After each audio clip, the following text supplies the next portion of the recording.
दिल्ली विधानसभा चुनाव से पहले नई दिल्ली विधानसभा सीट पर मुकाबला दिलचस्प हो गया है। इस सीट पर आम आदमी पार्टी के संयोजक और दिल्ली के मौजूदा मुख्यमंत्री अरविंद केजरीवाल का सामना कांग्रेस के संदीप दीक्षित से होने वाला है। यह मुकाबला न केवल व्यक्तिगत प्रतिष्ठा का सवाल है, बल्कि दोनों पार्टियों के लिए सियासी रणनीति का केंद्र भी है। नई दिल्ली सीट दिल्ली की राजनीति में हमेशा से अहम रही है। 2013 में इस सीट पर अरविंद केजरीवाल ने कांग्रेस के दिग्गज नेता और 3 बार की मुख्यमंत्री शीला दीक्षित को हराकर सबको चौंका दिया था। उस समय केजरीवाल ने न केवल यह सीट जीती थी, बल्कि दिल्ली में कांग्रेस के लंबे शासन का अंत करते हुए आम आदमी पार्टी के उदय की नींव भी रखी थी। तब से केजरीवाल इस सीट से लगातार विधायक हैं। इस बार कांग्रेस ने नई दिल्ली सीट से संदीप दीक्षित को मैदान में उतारा है। संदीप न केवल शीला दीक्षित के बेटे हैं, बल्कि कांग्रेस के प्रमुख नेताओं में भी गिने जाते हैं। उनके मैदान में आने से इस सीट पर मुकाबला व्यक्तिगत और भावनात्मक रूप से भी खास हो गया है। आपको बता दें कि अरविंद केजरीवाल ने 2013 में राजनीति में कदम रखते ही शीला दीक्षित को हराकर खुद को एक मजबूत नेता के रूप में स्थापित किया। इसके बाद उन्होंने दिल्ली की राजनीति में बड़े बदलाव किए और 2015 और 2020 के चुनाव में आम आदमी पार्टी को भारी बहुमत से जीत दिलाई।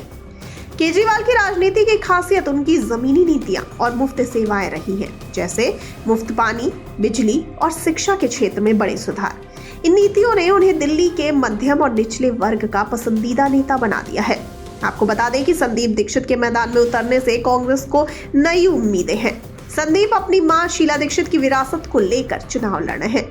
शीला दीक्षित ने दिल्ली में 15 साल तक मुख्यमंत्री रहते हुए कई विकास कार्य किए, जिनकी वजह से कांग्रेस ने यहां लंबे समय तक सत्ता संभाली। संदीप का दावा है कि कांग्रेस के शासनकाल में दिल्ली ने जो विकास देखा था, वह अरविंद केजरीवाल की सरकार में ठहर गया है। वह दिल्ली के मतदाताओं को यह संदेश देने की कोशिश कर रहे हैं कि कांग्रेस ही विकास की असली विकल्प है। ये लड़ाई सिर्फ 2 उम्मीदवारों के बीच नहीं है, बल्कि यह दिल्ली में कांग्रेस और आम आदमी पार्टी के बीच बढ़ते तनाव का संकेत भी है। पिछले कई सालों में कांग्रेस दिल्ली की राजनीति में पीछे चली गई थी, लेकिन इस बार वो अपनी खोई जमीन वापस पाने की पूरी कोशिश कर रही है। वहीं दूसरी तरफ आम आदमी पार्टी को भी अपनी पकड़ बनाए रखने की चुनौती है। केजरीवाल के लिए सीट को जीतना न केवल उनकी व्यक्तिगत प्रतिष्ठा का सवाल है, बल्कि ये भी तय करेगा कि उनकी नीतियां और मॉडल दिल्ली में कितने प्रभावी रहे हैं। हालांकि सीट पर मुख्य मुकाबला कांग्रेस और आप के बीच माना जा रहा है, लेकिन भाजपा की भूमिका को नजरअंदाज नहीं किया जा सकता। भाजपा ने अभी तक अपने उम्मीदवार की घोषणा नहीं की है, लेकिन वो इस चुनाव को त्रिकोणीय बनाने की कोशिश कर सकती है।